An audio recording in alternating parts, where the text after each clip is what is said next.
মা হারা হয়ে পথে পথে কাঁদছে। কেমন করে করবো আমি তার সেবা পরিচর্যা? কেমন করে করবো? বলে দাও, তোমার যদি ভজন করে থাকতে জীবনে এত দুঃখ পেতে হয়। কি দেখলেন জানেন? আশ্চর্য ঘটনা, এমন একটা আশ্চর্য ঘটনা কি?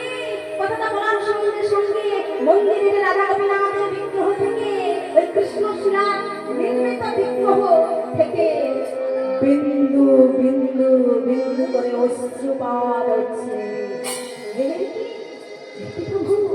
আমার স্ত্রীর বিয়োগে তোমাকে আমি একটাই পুত্র বলেছিলাম। আজ যখন তুমি আমার স্ত্রীর বিয়োগে কাঁদলে প্রভু, আমি তোমার আদেশ মাথায় নিয়ে আমি আমার সন্তানকে বড় করে তুলব। সেদিন কিছু বললেন না। কোন রকমের স্ত্রী পারলৌকিক ক্রিয়া করে আস্তে আস্তে করে কোন রকমের সন্তানকে নিয়ে সুখে দুঃখে আবার দিন কাটলেন। কিন্তু ভগবানের পরীক্ষা যে আর শেষ হয় না।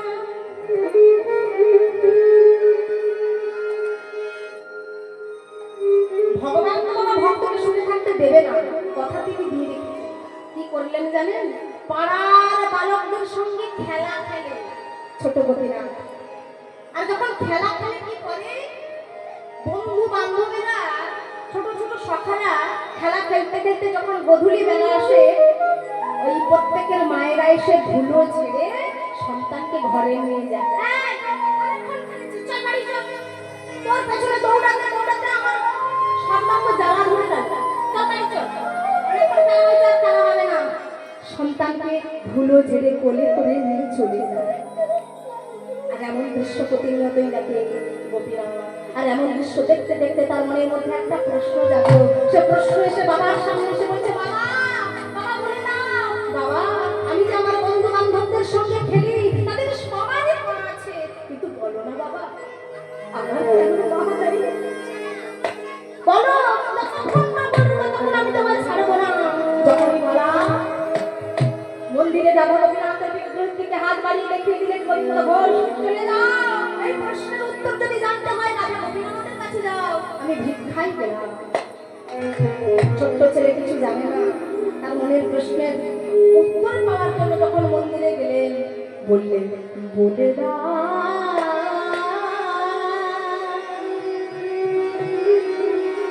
হে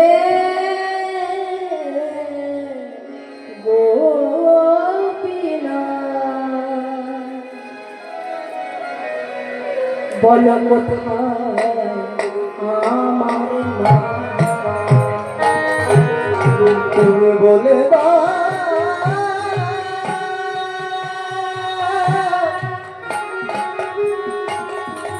বলো হে গোপীনাথ, বলো বলো কোথায় আমার মা?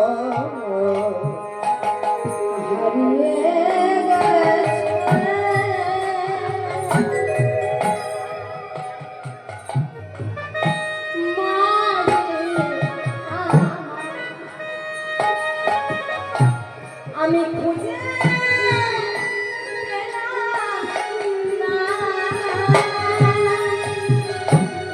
বলো কোথায় আমার,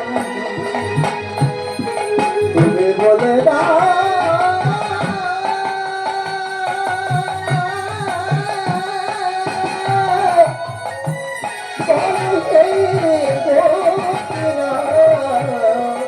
বলো বলো কোথায় আমার মা? বলো বলো কোথায় আমার মা? ডাকি আমি মা মা বলে,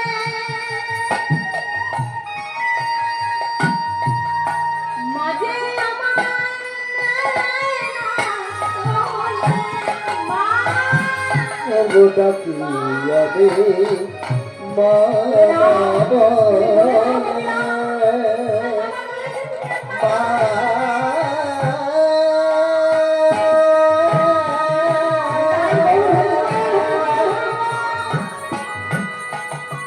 মা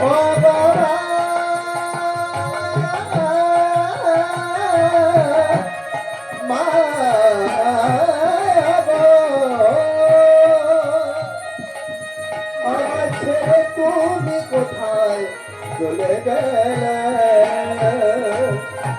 ফিরে এসো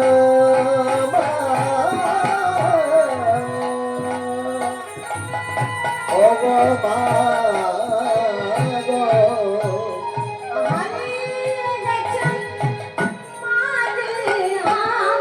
হারিয়ে গেছে মা যে আমার, বলে বলে কোথায় আমার মা, তুমি বলে মা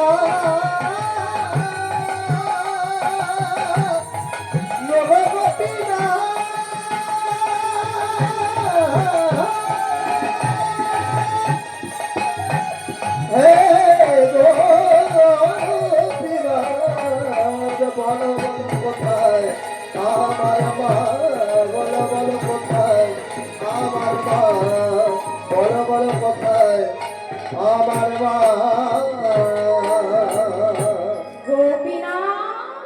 যতক্ষণ না বলছি ততক্ষণ আমি তোমার চরণে মাথা খুঁজতে থাকবো। এই বলে ছোট্ট ছেলে গোপীনাথের চরণে মা কোথায় বলে মাথা খুঁজছে। বলো গোপীনাথ, বলো গোপীনাথ, মা কোথায়? বলো গোপীনাথ, মা কোথায়? বলো গোপীনাথ, মা কোথায়? কোথায় বলতে বলতে মাথা ঠুকতে ঠুকতে মন্দিরের রাখা গোপীনাথের চরণ তলটা রক্তে রাঙা হয়ে যাচ্ছে, চারিদিকে লাল হয়ে যাচ্ছে, মাথা ঠুকতে ঠুকতে ঠোকাতে ঠোকাতে রাধা গোপীনাথের চরণ তলে গোপীনাথের মৃত্যু হয়ে গেল। ওদিকে ভিক্ষা করেন গোপীনাথ গোপীনাথ বলে গোবিন্দ ঘোষ যখনই এলেন ডাকছে, গোপীনাথ কই রে? সকালবেলা তুই আমায় কিছু প্রশ্ন করেছিলি, আমি তোকে ছেড়ে দিয়ে চলে গেছি, আয় তুই আমার কাছে আয়, আমি ভিক্ষা করে কত কিছু এনেছি, তুই আয়, তুই কি খাবি বল না, আমার কাছে আয়। গোপীনাথ গোপীনাথ গোপীনাথ গোপীনাথ বলে ঘরের ভিতর ঢুকে যাচ্ছে, কিন্তু গোপীনাথের আর কোনো সাড়া নেই। কে সাড়া দিল?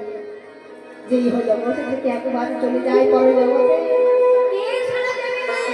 গোপীনাথ গোপীনাথ বলে খুঁজতে খুঁজতে যেই না নয়নে বলল মন্দিরে টাকা গোপীনাথের বিগ্রহের এই আমি কি দেখছি, এই আমি কি দেখছি? মন্দিরে টাকা গোপীনাথের চরণ তলে আমার ছেলে গোপীনাথ, ছোট্ট ছেলে গোপীনাথ শুয়ে আছে কেন? আর তার চার থেকে এমন করে রক্ত বের, এমন করে রক্ত বয়ে চলেছে কেন? গোপীনাথ ছুটতে ছুটতে সে গোপীনাথ রক্তে কাপড়ে হাত দিয়েছে। গোপীনাথ গোপীনাথ গোপীনাথ তুই শুয়ে আছিস কেন? ও আমার নাই, গায়ে কোনো তাপ নাই। যেই না কোনো তাপ নেই, বুঝতে আর দেরি হলো না গোবিন্দ ঘোষের। মন্দিরে রাখা গোপীনাথের বিগ্রহে নয়নে নয়ন দিয়ে বলে উঠে, গোপীনাথ লোকে তোমায় বলে তুমি নাকি ভক্তবৎসল মধুসূদন। কে বলে? কে বলে তুমি ভক্তবৎসল মধুসূদন গোপীনাথ? তুমি যদি ভক্তবৎসল মধুসূদন কই কই তুমি যদি নিজের দয়াল বন্ধু হবে কই? আমার 5 বছরের ছোট সন্তানকে কই তুমি তো রক্ষা করতে পারলে না গোপীনাথ। আমার স্ত্রী যখন বিয়োগ হয়েছিল আমি তো তোমায় কিছু বলিনি গোপীনাথ, কিন্তু আমার যে ছোট্ট ছেলেটা আমাকে বাবা বলে, যেখান থেকে আসে না কেন, যে জায়গা থেকে আসে না কেন, সুখে আসে দুঃখে আসে, যখন ছেলেটা আমাকে বাবা বলে ডাকে তখন আমার সকালে জ্বালা অবসান হয়ে যায়। পারলে পারলে তুমি ছোট্ট 5 বছরের সন্তানটাকে তার প্রাণটাকে কেড়ে নিতে। শোনো, যে মন্দিরে গোপীনাথের বিগ্রহের সেবা করতে গিয়ে আমার স্ত্রীকে বিয়োগ সহ্য করতে হয়, যে মন্দিরে গোপীনাথের বিগ্রহের সেবা করলে ছোট্ট ছেলেকে দশা সহ্য করতে হয়। শোনো, আমি আজ এইখানে দাঁড়িয়ে প্রতিজ্ঞা করছি, ওই মন্দিরে রাধা গোপীনাথের বিগ্রহের সেবা আমি করবো না, করবো না, করবো না। মন্দিরের সেবা পূজা বন্ধ, পুত্রকে মৃত পুত্রকে খুলে তুলে দিয়ে বলছে, গোপীনাথ পুত্র কোটি পিতা কাঁদে উচ্চস্বরে, কোথা গেল রামপুত্র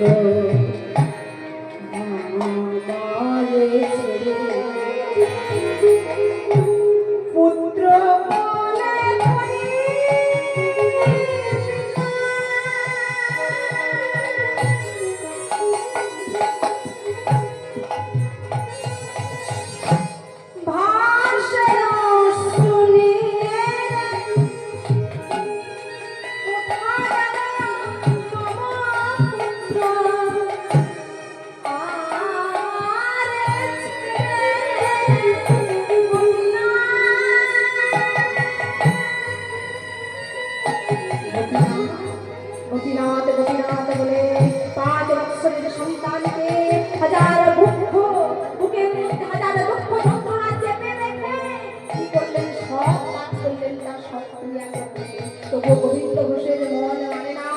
একদিন যায়, 2 দিন যায়, 3 দিন যায়, মন্দিরের সেবা পূজা বন্ধ। এইবার দেখুন আসলে লীলা এইবার যখন একদিন 2 দিন 3 দিন মন্দিরের সেবা বন্ধ, গোবিন্দ ঘোষ কাঁদছে।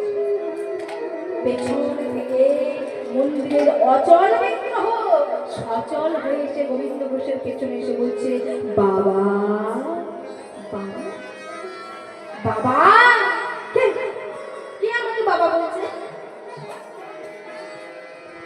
আমার তো বাবা বলা ডাক শোনার আর সৌভাগ্য নয়।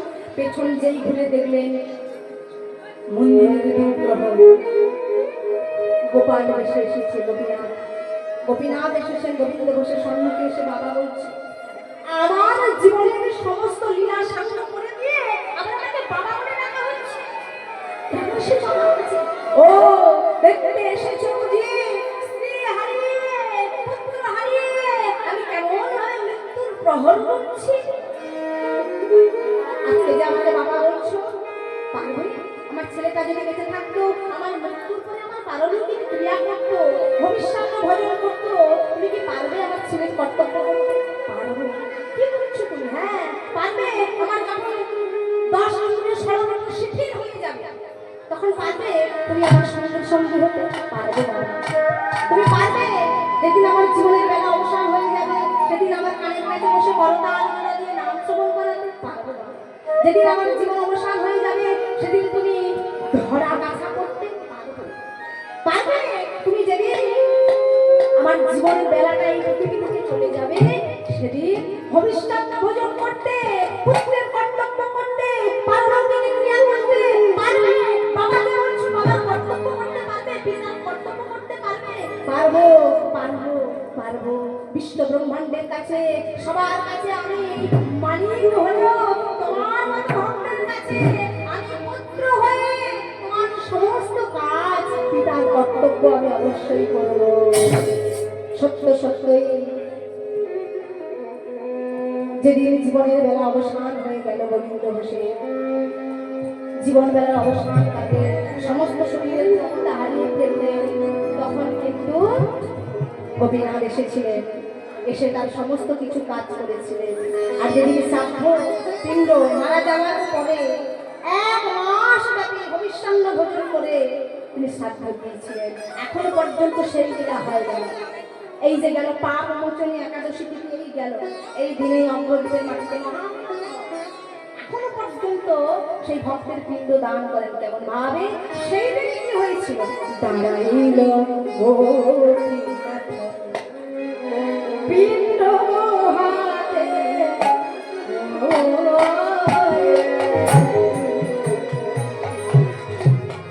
ওগো দাঁড়াইলা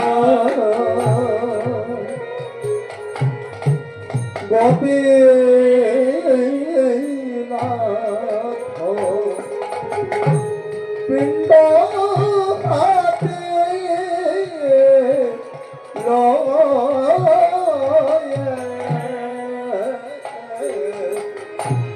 পিতৃকার সাধী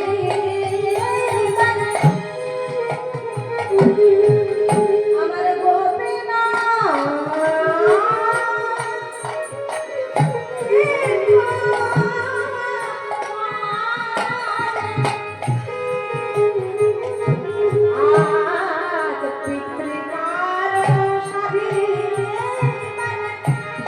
গোপীনাথ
ও গো ধরাইলা গোপীনাথ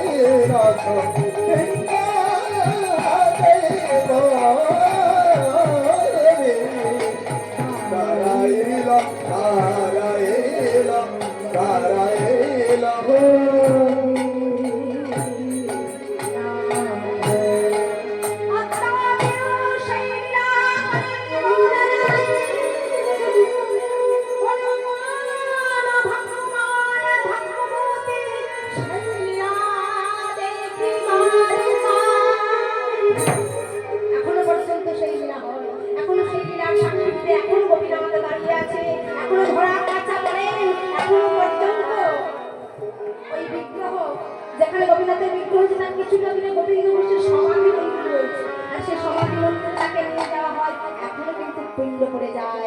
সব নয়নে তো দেখা যাবে না, তালব্যসহ সব মানে মৃতদেহের নয়ন, আর দন্তসহ মানে সমস্ত নয়নে দেখা যাবে না। আর আমাদের এই নয়নগুলো প্রত্যেকের শরীর নয়ন, তাই এক চন্দ্র একই বা দ্বিতীয় হন, এক হয় যাহা হয় সাধন ভজনের কেন্দ্র। দুই পক্ষ ওই ভজন হবে জীবের লক্ষ্য, তিনে নেত্র আগে তৈরি করো ভজনের ক্ষেত্র। চারি বেদ এই ভজনে যে না করে তার হবে খেয়ে, পাঁচে পঞ্চমালা যাহারি করে বিরাজ করেন সবচিৎ আনন্দ ভগবান। ছয় ঋতু যেখানে গোলকে যাওয়ার সেতু, সাথে সমুদ্র এই ভজনে যে না শুনে যে না করে সেই জীব হয় পুত্র।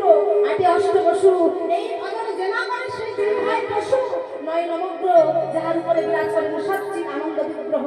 দশে দিক এই জগতে মিথ্যা, একমাত্র গোবিন্দ চরণে সঠিক নিতাই গৌর হরি।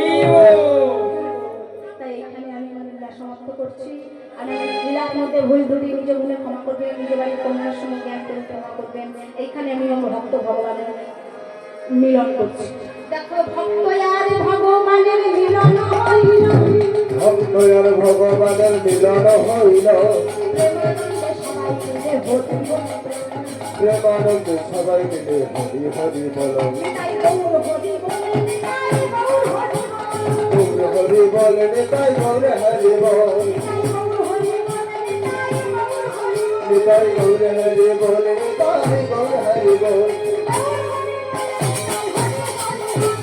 গৌর হরি বল, হরি হরি বল। ভজনের মধ্যে চরণ বাবিকা ভক্তি, আমার কৃষ্ণ দেবী কৃষ্ণ দিতে ঘরে মহাশক্তি, তার মধ্যে সর্বশ্রেষ্ঠ নাম সংকীর্তন, নিরন্তর নাম লইলে হয় প্রেম ভাব, নিরন্তর নাম লইলে হয় প্রেম ভাব,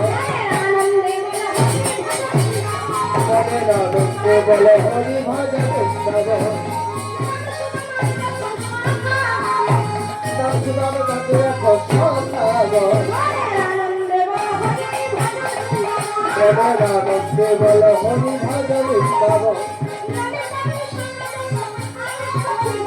ললিতা বিশ্বক্ষয়া দিদা